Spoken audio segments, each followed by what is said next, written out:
All right, what's up, guys? VV back with another video, and in today's video, guys, we're gonna be having a little bit of fun. As you can see, I know my thumbnails are always a dead giveaway, and then of course in the background today we got Blurple Kaido back there. We're gonna be checking out 3 random leaders today, just having a little bit of fun. It's gonna be a very chill video, but in no particular order. Excuse me. We're gonna be checking out Blurple Kaido, Jewelry Bonney, and Green Yellow Yamato. Okay, so a little bit of fun today. But I do want to say this. I want to give you guys a sneak peek for tomorrow's video. Because like I said, today's going to be a very chill video. I'm about to lay out what we're getting into. But tomorrow's video is going to be a little bit special. I have to catch up a little bit. Okay, guys? I've been falling behind. And I've got about 28 games. 28, 29, 30 games or so of Red Yellow Sabo. Okay? And I mean, this is against all kinds of different matchups. This is piloting all kinds of different versions of the deck. Tomorrow's video is probably going to be my longest video so far, because I want to dump all these videos. I want to delete them, but at first I want to, put them out in a video, because I've been saving these up. I've been wanting to share these games with y'all, and so tomorrow's video, I don't know if you could consider it like it probably won't be like a deep dive style video or a comprehensive deck builder's guide. It's just going to be a resource for any kind of Red Yellow Sabo players, excuse me, who just want to see how the deck might do against certain matchups and things like that, as far as OP07 goes and going into OP08. Okay, so that'll be the main focus there, because I think some of the versions are running for OP, some of the versions are OP07 legal and others are OP08 legal. I don't remember exactly, and that's the whole point. I need to dump these off. I need to get finished with them. And what better way to do it than with one massive video, a huge extravaganza style video for Red Yellow Sabo. All right, now let's go ahead and dive into this. Oh, one more thing. Then after that, after I do that video tomorrow, the next day I plan on doing the sealed draft guide for OP08, because that's right around the corner, guys. Let me see what time it is. I got my phone right here. So it's August 26th right now. Sealed is like a week away, guys. That's how close we are. Or excuse me, not sealed. OP08 is like a week away. So we have to do some studying, right? We got to study up. Now, let's get into this video. Let me tell you what we're getting into in today's video. First things first, we're going to head over to the lab. We got a game of Red Yellow Sabo versus Black Yellow Luffy. I've been getting a lot of Red Yellow Sabo submissions lately, and I am not complaining, guys. That's my leader. For those who are not aware, we are on the Red Yellow Sabo arc of this channel, of this journey, of this adventure. Okay, so really good stuff. We'll check that out.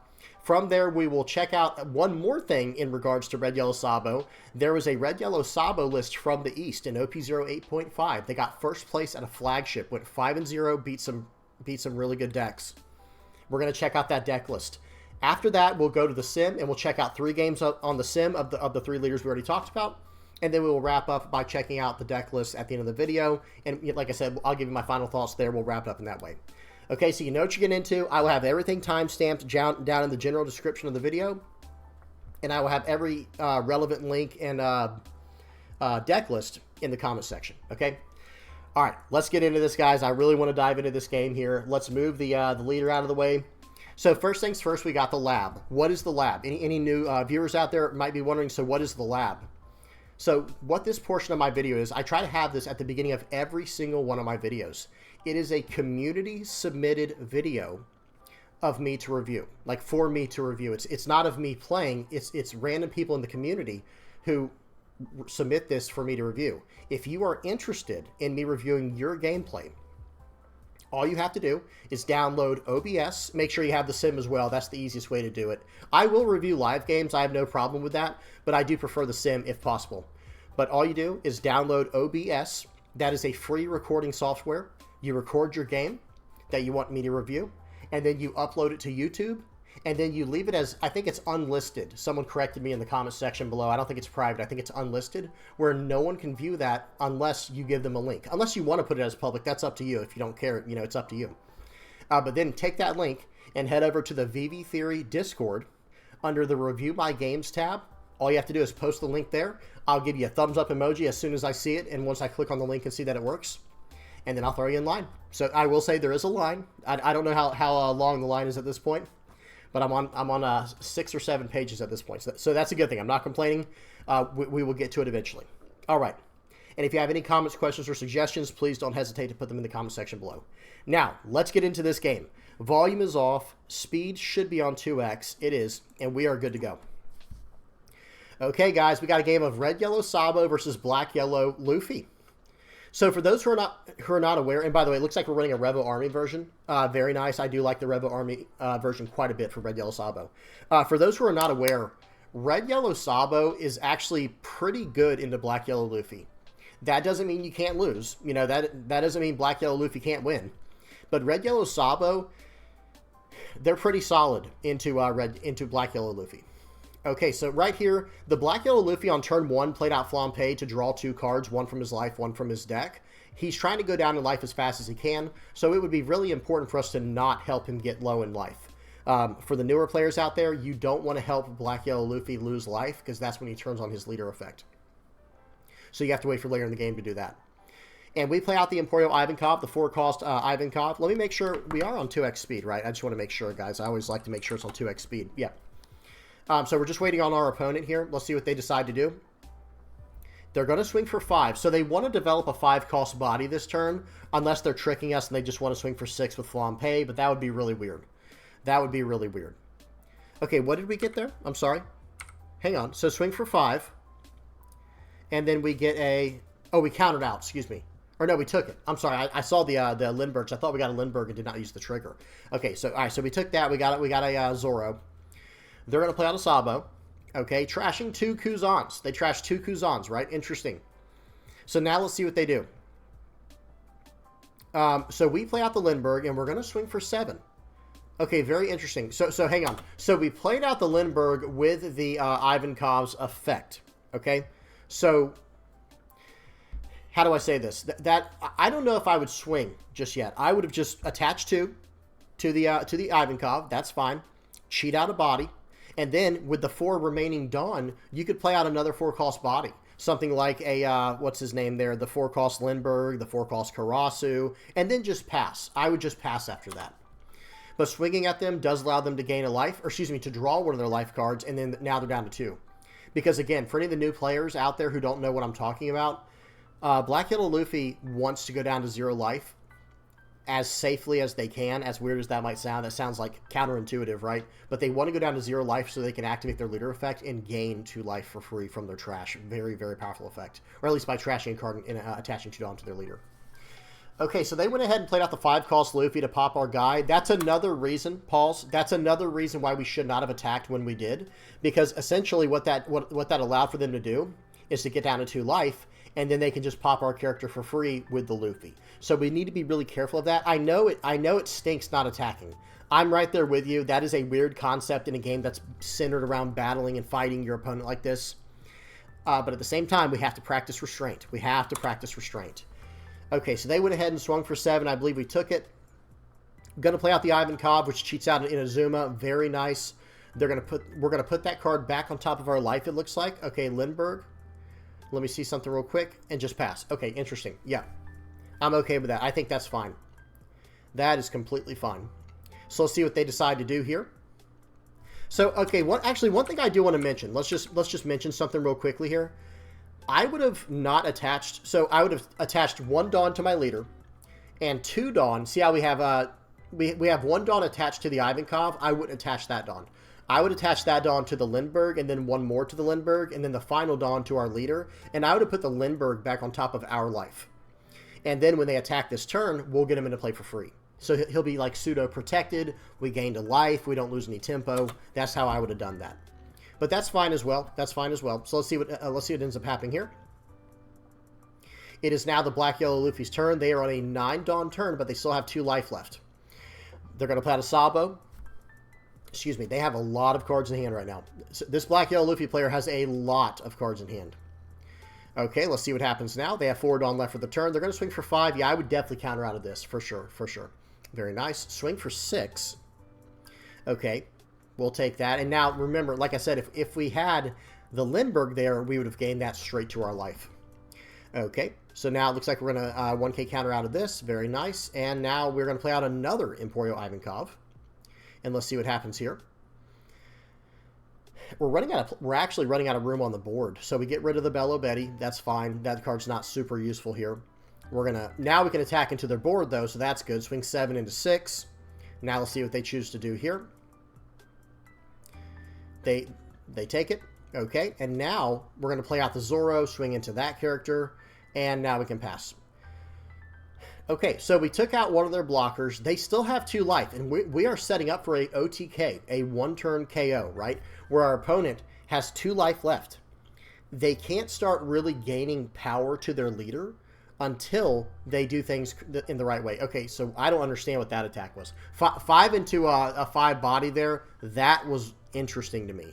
They pop in Azuma, okay.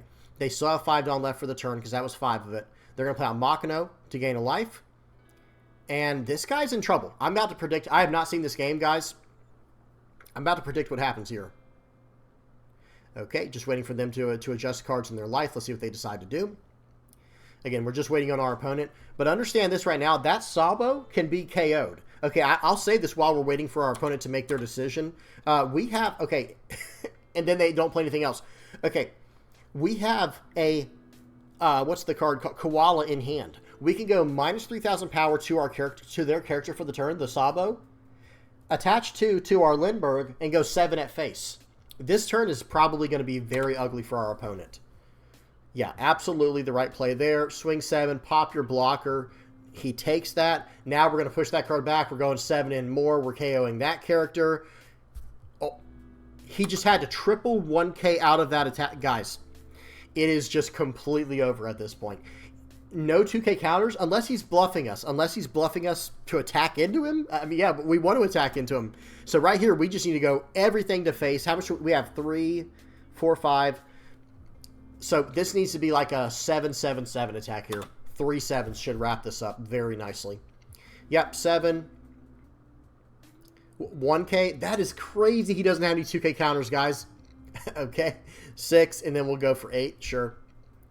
Okay, and then 8. GG. Wow. Unfortunate. That does not happen very often where our opponent has 0 2K counters, right? 0 2K counters.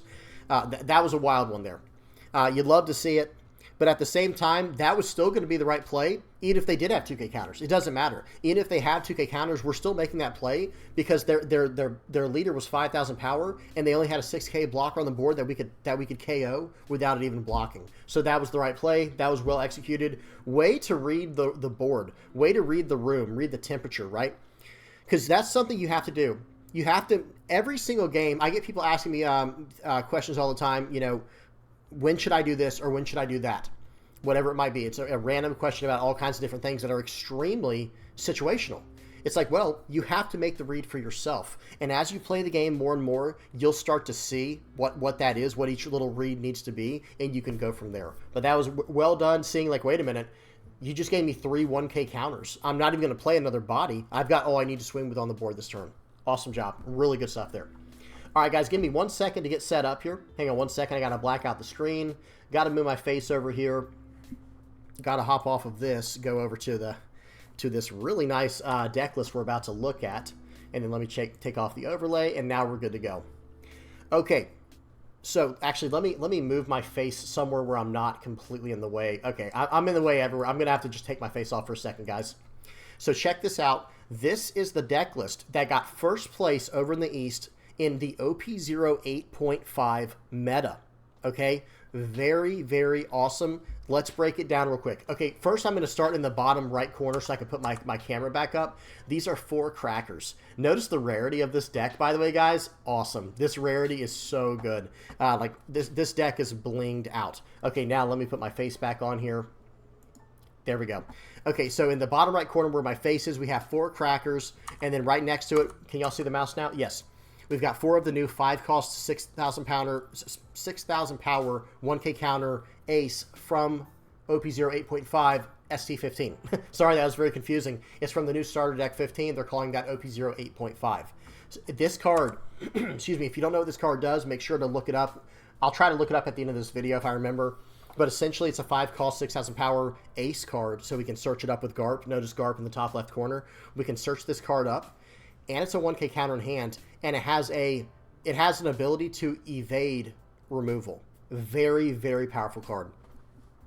Next to it is this event. You might have no idea what this is. Excuse me, guys.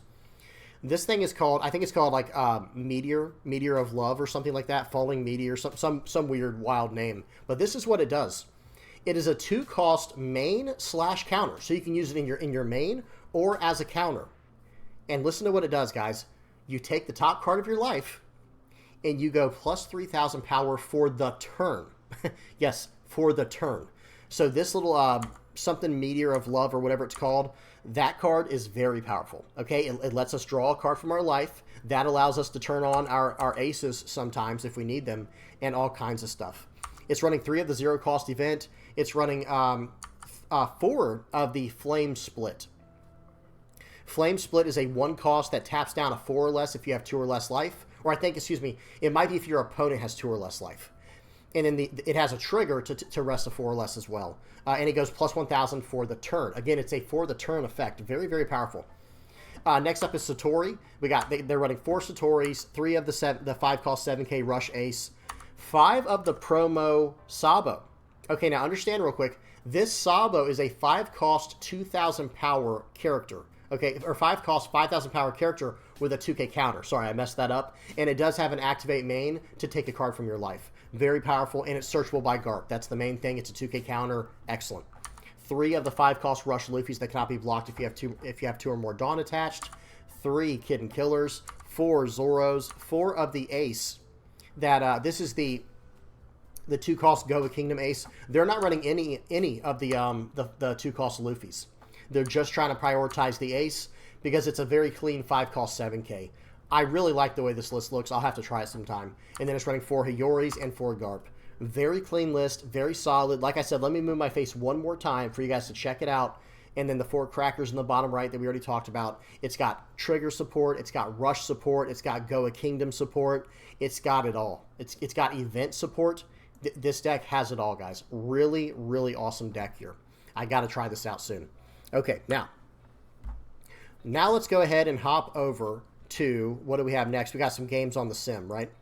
We've got 3 games on the sim to check out.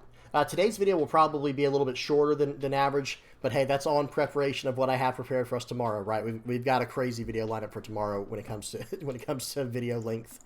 Okay, let me go speed 2x, volume off. I can't remember. I feel like I forgot something. We had the lab, then we checked out the game from the east, and now we're going into the sim. Okay, yeah, and then we have then we'll check out the deck list at the end. If I missed something, I apologize, guys. Tell me in the comment section below. All right, now let's get into this game. We've got a game of Jewelry Bonney versus Vegapunk. Okay, after that we'll check out Green Yellow Yamato, and then we'll finish with Blurple Kaido. Okay, on the sim. Okay, here we go. So first things first, it looks like we will be going second. Okay, Vegapunk usually does want to go first so they can use their leader effect right away. And I don't think Bonney cares, typically. I think Bonney likes going first as well, though, because let me pause for a second. The reason Bonney actually likes to go first, I think, or has no issue with going first, is because Eustace Kid, if you think about it, Eustace Kid is really like a 9 Dawn character, because you play him for 8, and then you attach a Dawn, rest him, cheat out a character, and now they have to swing into it. However, in this deck, you want 1 more Dawn active as well, right? So maybe going second is preferable for Jewelry Bonney. So that way, turn 1, you can do one of these searchers here, or develop 2 like I did in this case against Vegapunk, and then go from there, right? Because then for your 10 Dawn turn, you can go Eustace Kid, attach 1, cheat out a blocker, and have 1 Dawn active for your Jewelry Bonney. Unless you get Uruj down or Cavendish, of course, there's always other circumstances, other things going on to consider. So they popped their Luffy right away to pop my Jewelry Bonney. I'm not really too concerned about it. I get a 10-cost character. If you guys want to know how to beat Vegapunk, you go tall and wide if you can. But it's all about going tall versus them. Because Vegapunk doesn't... Okay, remember, Vegapunk can't attack. And if it cannot remove your character, then you're just going to keep fighting the board. Now, they do run cards like Raigo. Some of them do run Raigo. They do run cards like Katakuri. But this guy's getting really aggressive here, by the way. So I tap down his other guy. I take the other hit. I swing 5 into there. I'm trying to get cards out of hand. He gives me cards out of hand. I play out the Basil Hawkins here, I think. Or no, the Carrot, excuse me. So I'm experimenting with Carrot, guys. I will show you the list after this video. There's something to be said there, guys. A lot of lockdown can happen with Carrot, okay? They go ahead and play out Lilith here. They're going to do a top 5 search. I didn't look at what they grabbed. They're going to pop Carrot with Nami. Very annoying, very annoying. Okay, they're going to swing in. I'm going to rest down the Lilith. We'll take it. Okay, and now we got a Jewelry Bonney and a Carrot. Do you guys see what I'm going for right here? I'm going for like this lockdown control thing where it's like as soon as their characters go sideways, I'm locking them down. Now, right here, instead of playing out the 5-cost Carrot or Jewelry Bonney, I wanted to play out the Cavendish and start setting up future turns. I understand this seems like a very vulnerable position, but remember, they're going to attack once. Okay, they just gave me a life. But they're going to attack the first time, and I'm going to lock down one of their other characters. It's like, okay, lock down that character. Or excuse me, yeah, lock down the... Because guess what? Pause. Sorry, guys. I totally overlooked my next play. Always try to have your next play in mind, right? Or your opponent's next play in mind. I locked down the Katakuri. Why? You guys tell me what y'all think. Why would I lock down the Katakuri here? He can't even attack.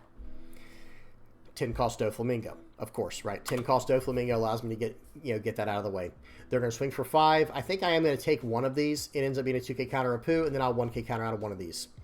Yeah, probably give them the Jewelry Bonney in this situation, and now it's my turn. Okay, so right here I'm going to swing 5 into Lilith. They only have 2 cards in hand. I'm going to swing 5 into that, or 8 into 6. Let's see if they want to give me a 2K, 1K, and then lock down your whole board. It's your turn.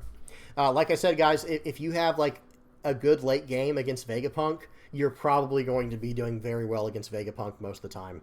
Because Yamato can only pop so much, right? Like, notice they just played out Yamato. They can't pop an 8-cost or a 10-cost. It's just not realistic. Every now and then they can, by the way. So I'm going to swing 5 into 5. Let's see if he gives me any cards from hand. Because I'll take it, right? He only has 1 card left in hand.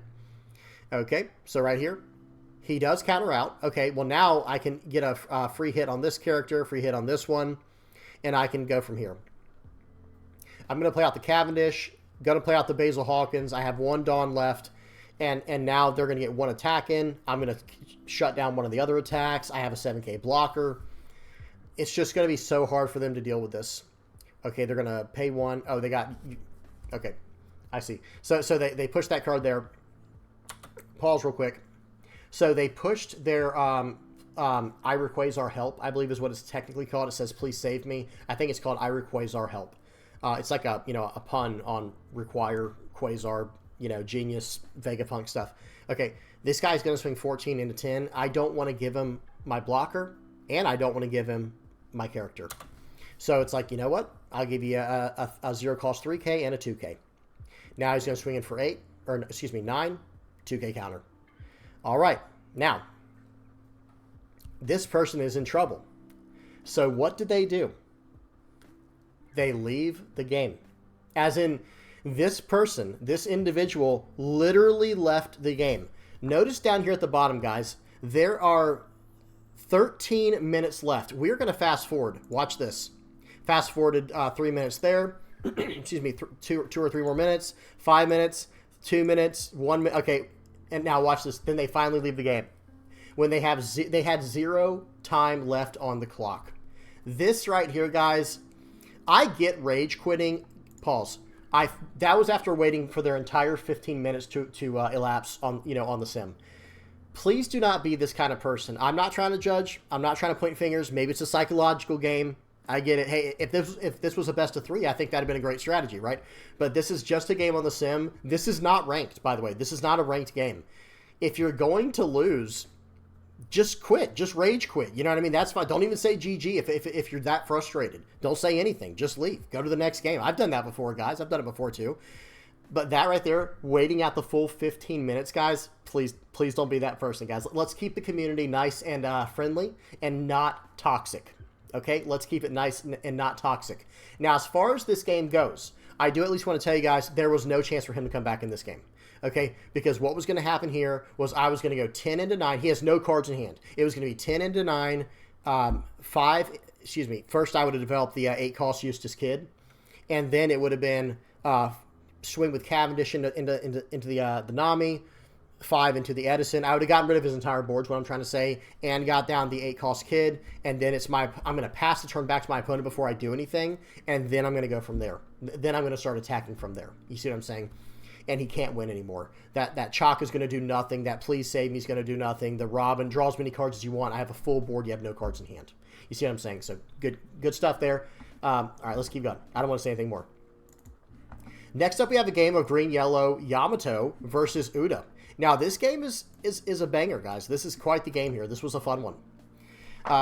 Green Yellow Yamato. This is a Land of Wano version, so very fortressy style, very how do I say this? Very value centered. I'm trying to value life as much as possible. Notice I'm running Electrical Luna. That card is cracked, guys, especially against a deck like Green Uta. Watch what this card does this game. This was a fun game here. So I swing for 7 in here. That is something I have to say. I'll probably pause real quick. I will probably mess with this more in the future. I think you just want to build a deck around the idea of swinging 7 every single turn with your Yamato until you get into the late game when you can start dropping 10-cost Dofis or 8-cost Kids or whatever you're running in your deck. Okay, so we're going to play out the Momonosuke here. I don't have any more Dawn to work with. They're going to swing for 6 into 5. I'm going to take this because I do plan on gaining life here soon as I can get a Momonosuke, the 5-cost. All right, just waiting on my opponent. They have 3 Dawn left. They might play out like a Nami or maybe a Usopp. They play out the Usopp, very nice. Or it could have been the 3-cost Uta as well. All right, right here we're going to do a top 5 search, and unfortunately I only got one card that's, well, I could have gotten Momonosuke. He is a searcher that can get his own cards. But right here I'm going to get the Hiyori, and let's see what happens here. So I'm going to swing for 7. Again, I'm just putting on that pressure. This will require 2 cards from your life or 2 cards from your hand, minimum. All right, so I play out the Hiyori. I set my cards on the life there. I get a Momonosuke from that, so that was actually very important. And I set a Nami as my trigger. So now whenever I'm ready to start taking life, I can KO any of his characters on the board except like a 7-cost Luffy or something. Okay, let's see what they do. Swing 5 into Momo. Okay, he's gone. Sorry, Momo. Okay, we're going to go ahead and counter out because I don't want to use this yet. I don't want to actually use my Nami just yet. Like, I felt like it was not the appropriate time. Some people might have said, why not? Because you could have got the Nami. Sure, that's fine. But I've got other plans in mind here. So I'm going to swing for 7. He gives me the blocker. Perfect. I'm going to play out the Hiyori. I'm going to use the You Can Be My Samurai to tap down the Hiyori and the Otama. I probably should have technically tapped down the Hiyori, the yellow Hiyori. Okay. Because then what I'm going to do is I'm going to cheat out the Momonosuke here with the green Hiyori, and then I could have put the yellow Hiyori back on top of my life to protect it so it's not rested. Excuse me. But that's okay. If they want to attack into my Otama, I'm not exactly upset with that, right? That's not exactly the worst thing that could happen to me. In fact, it would work as a counter at that point or as a blocker, so that's fine as well. But I think technically speaking, I should have kept it up because I have another You Can Be My Samurai in hand. Just trying to be as technically proficient as possible. Okay, so let's see if they do. They do a new Genesis search. They're going to play out the green Uta here with the 7-cost Luffy cheating out the green Uta. They have 1 Dawn left for the turn. Yep. They don't want to swing with their Nami yet, and I do understand that. Or let me see if they do or not. They're going to swing 5, so maybe they do want to swing with Nami. I give them a 1K counter here. I'm not worried about Banish currently. I'm trying to focus more on surviving. Okay, and they don't swing with Nami. I was going to say, I'm surprised they didn't use the 1 Dawn they had left for the turn to swing with Nami to do a top 3 search for the card that they want, as opposed to the leader just swinging for 6 and then drawing a card, whatever card was on top of the deck, excuse me. Okay, so we've got 9 Dawn here. There's a few things we need to do. There's a few ways to go about this. I'm going to keep on the pressure. I'm saying 7 damage coming at life every single turn. He blocks, gives me a 2K counter there. Well, right here, I've got a little treat for him. I've got a little treat for our opponent. We are going to attach 2 here. Watch this. I'm going to swing 8 into 7. Let me just say one thing. I should have swung 8 into the Nami, and then he would have for sure used the blocker. You see what I'm saying? It was a little gutsy swinging at the Luffy because he might have 2K countered out, and he could have messed up my whole strategy. Because watch what I have in store for this guy. We're going to, You Can Be My Samurai to draw 2 cards. Electric Luna, your whole board is on lockdown. That card, Electrical Luna, locks down all 7-cost and lower cards that were already rested. It's like a miniature version of Doflamingo, but it does it for all 7-cost or lower characters. Very, very powerful effect. Okay, they go ahead and cheat out, or excuse me, they go ahead and play out a Eustace Kid. Very interesting. Some Uta decks are not running Eustace Kid, but there's no reason. Let me make sure this is on 2x speed, guys. I'm sorry. I just now realized, did I not put on 2x speed? No, I did. Some decks are not running Eustace Kid. Some are not for Uta. I don't really like Eustace Kid in Uta that much, but I do know it can win you games for sure. Okay, I'm on 10 Dawn, and now it is time. I think I should have swung first. If I do this first, I should have swung first. Okay, yep, lock down their board. Let's see what happens here. I'm going to swing 5 into the, 8 into the, what's his name? Oh, that's why I couldn't swing. Excuse me. Obviously, I can't swing because he has down the guy, the 8-cost Eustace Kid. Okay, so let's see what they decide to do now. I needed to. So I did. Let me pause for a second.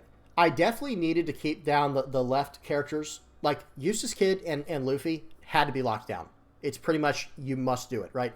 Because otherwise they're going to get too much value, and how am I going to lock them down again in the future? I want to play another 8-cost, 10-cost Doflamingo. So the other option was like, do I lock down the leader or do I lock down the Nami? And honestly, watch what happens here. I probably should have locked down the leader, because watch what they do. Stand the leader, swing 6. I'm like, wait a minute, you've got 6 more Dawn. Are you about to do this 2 more times? I'm like, 2K counter out. Comes in again for 6. I'm going to have to take this one. And now they play out an Uta. I'm like, wow, okay, that was pretty brutal, guys. That was pretty gnarly. However, they made one large blunder here, in my personal opinion. There is not one Dawn attached to Eustace Kid. So I can swing wherever I want to right now. Okay, let's see what my opponent decides to do. So I think the first thing I should do is swing, I was going to say, I think I just made a mistake. It's 5 into 5. Because if he wants to use his blocker here, be my guest, right? I don't care. So right here, now I can swing 10 into 8. He will more than likely use his Uta in this situation, or let me have it. I'll take either one. And I haven't used any Dawn. I have not invested any Dawn currently. So right here, I do at least have to play out the 10-cost Dofi, because I need to be able to use my leader effect to swing 5 into the leader. Let's see what he does. Because this is actually a very, very rough situation for me still. I have a blocker. I have 1 life. He cannot, his 2 characters will not stand up at the end of turn, but he can still swing with his Luffy. But I have a 2K counter and 2 0-cost 3K counters. So that's pretty good for me. All right, let's see what my opponent has to. My opponent has a lot to take care of here. They're going to play out the Nami. They'll probably do a top 3 search with that, paying 1 Dawn, attach 1 Dawn to the Eustace Kid, and then they'll have 1 extra Dawn for the turn. Don't swing with anything. Okay, and that's what they do, I believe. Yep, tapping the 1 Dawn. They have 2 Dawn left. Might as well just attach 1 Dawn to your Eustace Kid and pass the turn. Because if they don't, then I can just run them over. However, here's the thing. Notice what's in my hand, guys. This guy is in a lot of trouble here, isn't he? He is in a lot of trouble. Okay, so we're going to go ahead and play out the Hody Jones here, tapping down the 2 blockers. We're going to go 10 into, or excuse me, I think we're going to go, 10 into 8. Because this will take 2 cards from his hand, and then I can for sure get it with the next attack and go everything else at face. He takes it. Okay, I'm like, well, all right, here we go. I have to attach 8 here just in case. Because if he can counter out of this, I might be in trouble. As in, I will be in trouble, right? Okay, so he ends up taking it, and that's going to take both of his last 2 life. He did get a trigger to go plus 1,000. I'm invincible, gives him plus 1,000 for the turn. I will swing 6 into 6 here. He has to give me a 1K counter. I will swing 8 into 6, and then I still had my leader effect. Pause. My final attack was going to be 12 into 6, because I was going to use my leader to attach 2 Dawn to the Doflamingo. That was a fun game. That was a very, very well-played game by my opponent. They had a 9-cost Zoro in hand. If they could have got that down, it might have been a different story. Okay, we got one more game, guys. We got one more game. We got a game of Kaido. This is probably the game most people were waiting for if they saw the thumbnail. Okay, 2x speed. We're good to go. Volume's off. We got a game versus Pudding. Well, I can tell you one thing right now, guys. That purple Kaido, Blurple, excuse me, blue-purple, Blurple Kaido is actually not too horrible into Pudding. Because, hey, I'm ramping to 10 Dawn as well. Okay, so I'm going to play this out. I'm going to ramp there. They're going to swing for 5.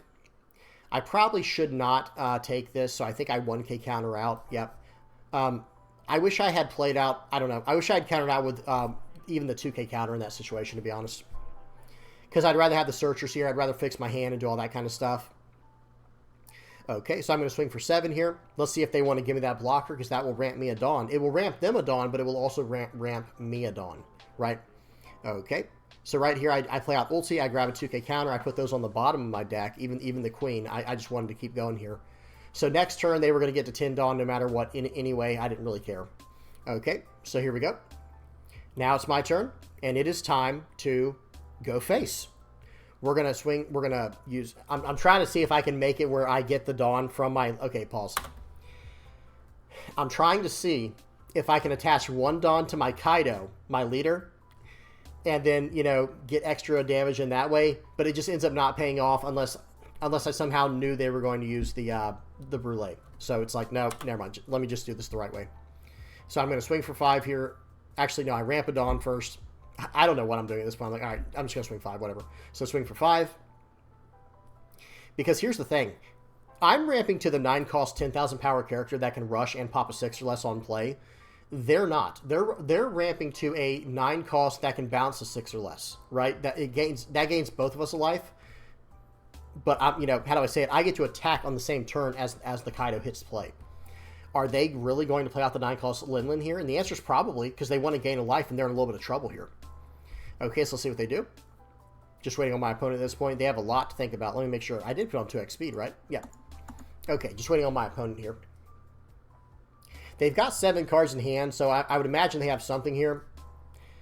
That was never going to be the right play, in my personal opinion. I know they have a 9-cost Linlin because we saw it happen. They could have gained a life, established the 9-cost Linlin, bounced the what's her name, the ulti to my life, and then still had 1 Dawn, swing 6 at face, get a 2k out of my hand, because you saw I had 3 of them, right? He saw 3 of my 2k counters there, right? So it's like, okay, all right, oh well. Okay, so that was his decision there. I do not agree with that decision, but at the same time, he gets to make whatever decision he wants to. So now we're going to swing for 6, 6, and 10. I want to get 2k counters out of my opponent's hand, and there we go. That one's going to go through. Now he can't swing all in to my Kaido because I have a 6k blocker on the board. Now he's going to play out the Linlin. Little late on that. Trying to swing 15 into my Kaido was a little bit reckless in my personal opinion. Push back, that's correct. Swing that there. I'm going to give him I think I'm going to give him the 2k counter here because I want to keep the pressure on. Okay, and now I'm back up to 9 Dawn. This is going to put me at 10. And I'm just going to run this guy over to the best of my ability, right? We're going to go 7, 7, 10, and go from there. Let's see what they do. Swing for 7. They'll probably take this one. Swing for 10. They'll probably take this one. And then we're going to play another blocker. We're going to draw a card. It's my opponent's turn. Now, what do you do in this situation? Okay, so first of all, now I have extra knowledge. I know they have a 10-cost Linlin in their hand because I saw it. It was the last card in their life. So I know they have 4. They only have 4 potential good cards in hand, 1 dead card. Okay, they're going to bounce back the queen. They're going to gain a life, but I don't really care now. Right? Like, I'm just going to keep attacking. I'm just going to keep going at life at this point. He'll probably swing. He'll probably attach 1 Dawn. Yeah, he's going to go 5 into there. I'm going to counter out. He'll attach 1 and then swing 10 into my Kaido. I'm going to counter out with a 2K. Because next turn, I'm actually going for lethal. Like that. That's my idea. Next turn, I'm going for lethal.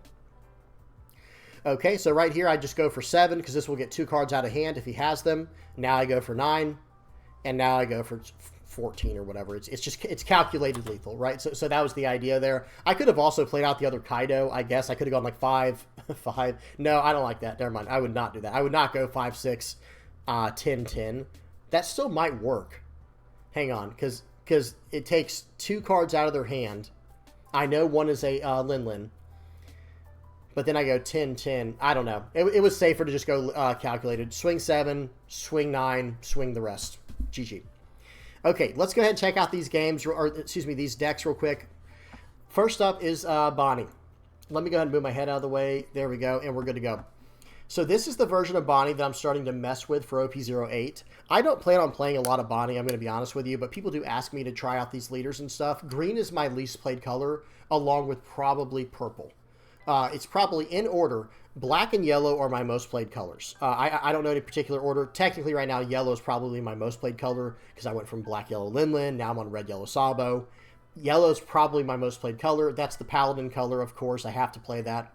But anyway, yellow and black are my 2 most played colors. And then blue, and then red, and then purple, and then green. So green is easily my least played color, my least favorite color as well.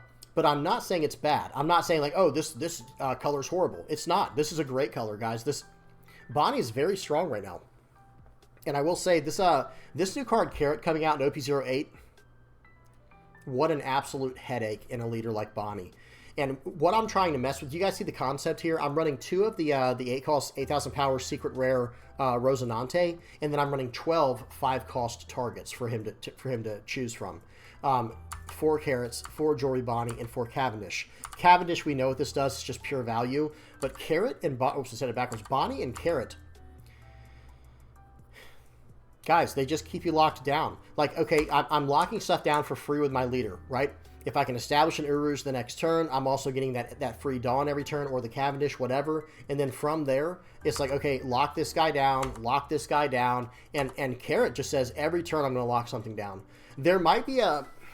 Let me think about this for a second. There might be an idea later to try out a Minx Supernova package for Jory Bonney. Maybe. We'll have to see what all support... I mean, we can look up what all Minx got. Let me see something. If we type in Minx... Okay, let it come up. There is something to be said here. First of all, I'm a huge fan of this Neko Mamushi because it has Rush more often than not when you need it to. Carrot, we already talked about. Some cards are leader locked. You have to be careful when you're looking at leader lock cards like Inarashi here. But there's also cards like Pedro. This is just a great 4-cost 5k blocker that has an incredible on KO. Rest up to one of your opponent's Dawn, or KO a rested 6 or less character. Well, if we're constantly locking stuff down with cards like Jory Bonney and Carrot in the leader effect, this card is like always online. I mean, literally, it will be on, as long as you have one Dawn left for the turn, this card will always be online if there's a character that can be KO'd in play for it. There's some other options too, I guess, like the Electrical Luna card that I was talking about. I don't think I was running this Electrical Luna in the Bonney list, but I know I was running it in the Green-Yellow Yamato list. So I guess what I'm trying to say is, if we want to, Wanda is a searcher. She is not as good of a searcher as like Jory Bonney and Baby 5, but at the same time, it's still pretty strong. I don't know how else to say it, especially if we're going to go with more of the cards like Carrot, more cards like Pedro. Where did he go? I lost him. I literally just had there. Like Pedro, cards like Electrical Luna, or anything else we might want to run. Because there are other cards as well. There's 2k counters we can snag. And check out this end of turn. I didn't even think about this, guys. Look at this. This is another Minx character, 5 cost, 5,000 power, 2k counter. This would be another target to cheat out with our Rosinante if we choose to run like 2 or 3 of these. Even though this would be the only card not searchable in that version if we run a Minx Supernova package. Hang on a second. So maybe instead we go Minx Don Quixote Pirates and just make it where this is like the only card we don't worry about, because, hey, if we get it, we get it, but otherwise we're searching for Carrot because Carrot's slightly better for what we're trying to do. There might be something there, but at the same time, I still want the Cavendishes. You know, I don't know. It's a hard decision. You guys tell me what y'all think in the comment section below. This list is not complete. Please don't ask me why I'm not playing a certain card. It's not finished. If you have an idea, please tell me in the comment section below. Okay, other than that, everything's pretty straightforward. I'll have it linked in the comment section. Okay, next up, let's check out Green-Yellow Yamato. There you go, find it real quick. This one was Green-Yellow Yamato 8, I believe I called it. Yeah, this list right here, very, very clean list, I have to say, guys. It's very much Land of Wano, and then it's just running extremely powerful cards elsewhere, like the best 0-cost 3k counter in the game, one of the best 10 drops in the game, probably one of the best, if not the best, closer in the game. Carrot is now one of the best lockdown characters in the game, and then a few more cards from Carrot over here with Electrical Luna from Minx Tribe, right? And the same thing, Nami seems random, but remember, guys, we're running Hiyori. We do need a certain amount of, we do need a certain amount of triggers to put in the deck. Another card we should absolutely consider, let me take this off and go to Wano real quick. Green and yellow. We should be considering the 4-cost 6k. Here she is, Kikanojo. Kikanojo and Neko Mamushi are very, very strong considerations in this deck. Like maybe we go down to Hody Jones or something. Maybe we go down to Hody Jones and a Doflamingo and go up to Kikanojos or something. You see what I'm saying? Like I think we need to make some adjustments here and there to fit those in the list, because they're just extremely high value. And in a deck like this, I'm already running 4 Momonosuke's. Why not? Why not, right? And then Hiyori can technically cheat them out, even though it's not the craziest value. And at this point, actually, maybe there is a point in running like Denjiro, because we can attach 2 with the leader's effect. There's a lot to be said there. There's a lot to be had there. I'm gonna tell you right now, guys. There's a lot to be done there, because remember, we're running Hiyori, and she can place up to 1 cost 5 or less Land of Wano type character card other than Hiyori from your hand into play, and then draw a card. So you can say you're going second on turn 2. Excuse me. You can play this card out and then cheat out the Denjiro and draw a card. And now you do whatever you need to with this character, attack for the turn. If you get them down to 3 or less life, you can attach 2 Dawn with your leader effect to this character to start smashing in. or if things didn't go your way and now you're in trouble, you can bounce it back to your life. There's a lot to be said about Yamato going forward. There's a lot of different ways to build this leader, guys. This leader is as, how do I say this? This leader's effect is as fluid as Red Yellow Sabo. It's as generic as Red Yellow Sabo. You just always have double attack. It's always there. You can attach up to 2 Rested Dawn card on any character. You can't attach it to the leader, but any character. So quite literally, you don't even have to go the Land of Wano version. However, I do really like the Land of Wano version. I'm going to be honest, guys. I do think it's a very solid version of the deck. The only cards I really wanted from elsewhere was Carrot, Hody Jones, Doflamingo, and the Electro Lunas. The Onami I do like because, I mean, it's very powerful, but this could just as easily be something like a Kikanojo, a Denjiro, wherever he went, Neko Mamushi, stuff like that.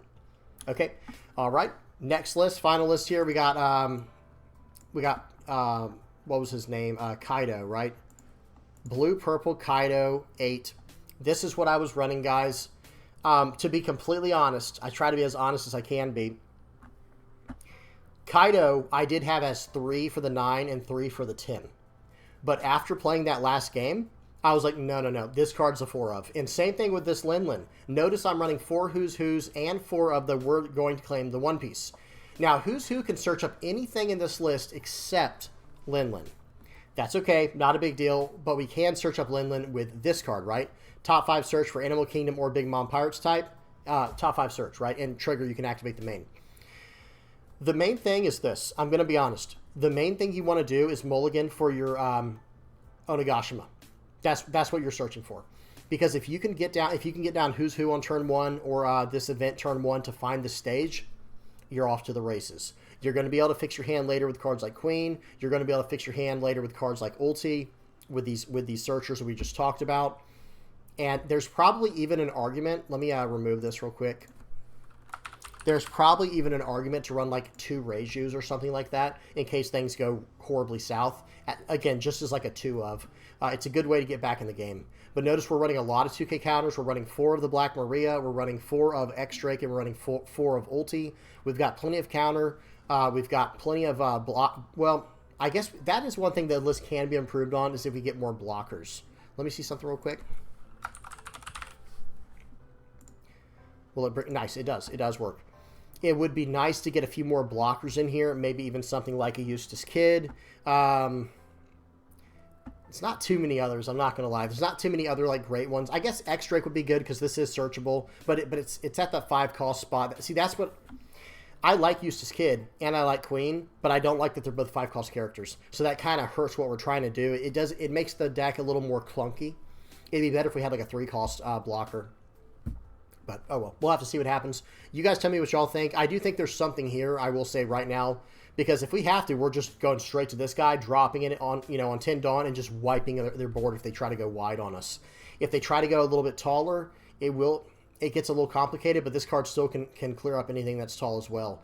And if they try to stay too low to the ground after dropping something like this, we can get back up to Kaido, to Linlin, and the 9 cost Linlin and the 9 cost Kaido pretty quickly, and go about things that way. All right, well, that's it, guys. This was just meant to be a fun day, fun video. Hope you guys enjoyed it. If you have any comments, questions, or suggestions, please do not hesitate to put them down in the comment section below. All right, let's go ahead and get the patrons page on here. Well, first, the playmats. Big shout out to everybody who supports this channel. Thank you for liking, sharing, subscribing, commenting, viewing my videos. All of it helps me out, guys. I really, really appreciate it. Big shout out to everybody who supports me by buying the playmats. I've had so much support from this. I couldn't believe it, guys. I really, really appreciate it. Thank you guys so much. A very humbling experience, I'm not going to lie. And then last but not least, of course, the VV Pirates patron page. Same thing. It's like, wow, these people are just trying to make sure I succeed. That's all they care about is like just trying to help me succeed. And I really, really appreciate that. Okay, guys. All right, that's it. I'm done rambling. Thank you guys for stopping by. Again, if you have any questions, any comments, suggestions, please put them in the comment section below. Please do not forget to like and subscribe. And until next time, guys, peace.